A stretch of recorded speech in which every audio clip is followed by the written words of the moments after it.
ប់ស្រឡាញ់គ្នាប្រែក្លាយជានាងដតី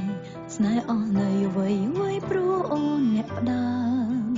ពេលនេះបងជ្រើសយកគេហួសពេលដំដើមនឹកឃើញរឿងដើមសោកពីស្ដាយបងស្នេហ៍ដំបូងតែសំខាន់សម្រាប់បេះដូងទោះយ៉ាងណាក៏ចិត្តអូននៅមានបងត្រឡប់មកពេលនេះចង់សុំទោសរឿងកន្លងអូនគ្មានបំណងបំបាយបានទេគឺអូនល្ងងស្នេហ៍គេធ្វើឲ្យបាត់បង់បងពេលគេបោះបង់តែដឹងហួសពេលទូរស័ព្ទរំខានបងឲ្យបងជួយនឹងស្នេហ៍ព្រោះអូនសល់តែមានមេក្នុងពេលនេះបេះដូងមានតែមួយខុសហើយដែលឲ្យតែមនុស្សពីរនាក់នៅទីបំផុតសូម្បីតែម្នាក់ក៏មិនសល់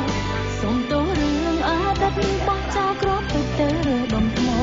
ដែលដល់ផ្លូវតើទៅស្គាល់អ្នកណាល្អបេះដូងតូចប៉ុណ្ណឹងទៅដឹងថាដាក់មនុស្សបានតែម្នាក់ស្នេហាស្មោះស្ម័គ្រពេលនេះខ្លាយជាមិត្តភក្តិល្អទោះនៅសល់ចិត្តស្នេហ៍ប៉ុន្តែនៅតែមិនអាចបន្តកុំខ្វល់ពីអូនឲ្យគេឈឺចាប់មនុស្ស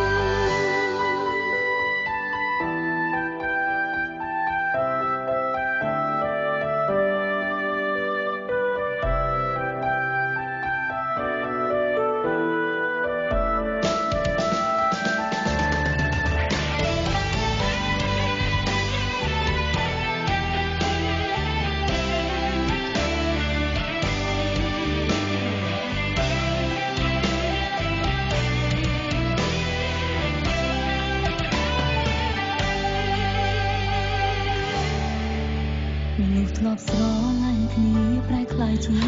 ដតីស្នេហ៍អស់នៅអ្វីអ្វីព្រោះអូនអ្នកផ្ដើមពេលនេះបងជ្រើសយកគេហួសពេលដំដើមនឹកឃើញរឿងដើមសល់ពីស្ដាយបងស្នេហ៍ដំបូងតែងតែសំខាន់សម្រាប់បេះដូងទោះយ៉ាងណាក៏ចិត្តអូននៅមានបងត្រឡប់មកពេលនេះ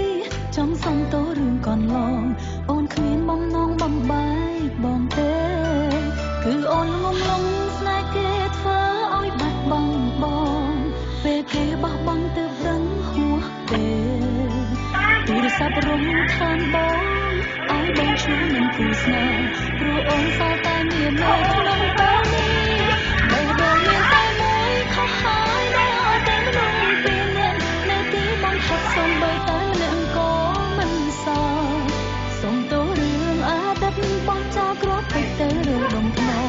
ដែលដល់ផ្លូវក៏ទៅស្គាល់អ្នកណាល្អ